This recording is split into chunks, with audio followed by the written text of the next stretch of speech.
Racontez-nous, l'idée là c'est d'y aller avec la force? Il n'y a pas de force, je vais à mon bureau. Je suis président de parti. Le coup de force, c'est ceux qui ne respectent pas les statuts. Voici la vidéo diffusée ce jeudi matin par Éric Ciotti sur X. Il a menacé d'action judiciaire en cas d'obstacle à sa présidence à la tête des Républicains ce jeudi matin, au lendemain de son exclusion de LR par les ténors du parti. Ces derniers appellent à son départ de la présidence des Républicains après une journée très mouvementée. Il est 11h43 mercredi lorsque des employés et bénévoles du siège des Républicains reçoivent cet email. Le président a décidé de fermer les portes du siège à midi ce jour. Tout le monde doit donc quitter le bureau et continuer en télétravail. La veille, Éric Ciotti a provoqué un séisme au sein de son camp en appelant à rejoindre le parti d'extrême droite du Rassemblement national dans la perspective des législatives des 30 juin et 7 juillet prochains. Avec la situation des Français, ils ne voient pas de cordon sanitaire, ils voient les difficultés de pouvoir d'achat, ils voient l'insécurité, ils voient la submersion migratoire et ils veulent des réponses. Monsieur Macron a été impossible depuis 7 ans d'apporter des réponses concrètes au-delà de la communication. Donc aujourd'hui, je crois qu'il faut changer de méthode.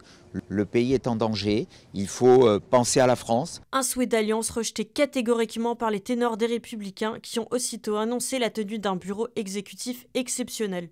Mercredi, à midi tapante, les portes bleues du siège des Républicains sont fermées à clé. On est chez les dingues. Maintenant ça suffit. Est-ce que vous avez des moyens de lui retirer cette Bien fonction? sûr, on a des moyens. Comment? Quoi? Lesquels?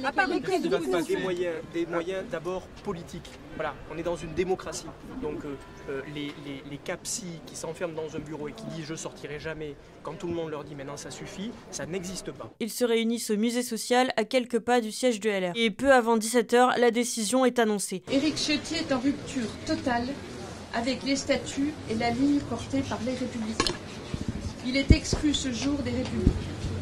La campagne sera menée par une équipe collégiale, symbole de l'unité, de l'enracinement et de la détermination des Républicains. Une gouvernance d'intérim est confiée à Annie Genevard et François-Xavier Bellamy et dans la foulée, la Commission nationale d'investiture réinvestit 59 députés sortants sur 61, à l'exception d'Éric Ciotti donc et de sa proche niçoise Christelle D'Anthony. À 19h, Éric Ciotti apparaît sur CNews. Il y a un danger immense, c'est ce qui m'a décidé à passer cet accord avec le Rassemblement national. Ce qui s'est passé est naturellement totalement illégal et contraire à nos statuts. Les Républicains non ciotistes vont tenir un nouveau bureau politique en visioconférence ce jeudi. Ils annoncent avoir recueilli plus d'un quart des signatures de conseillers nationaux LR nécessaires à la convocation légale d'un bureau pour exclure Éric Ciotti.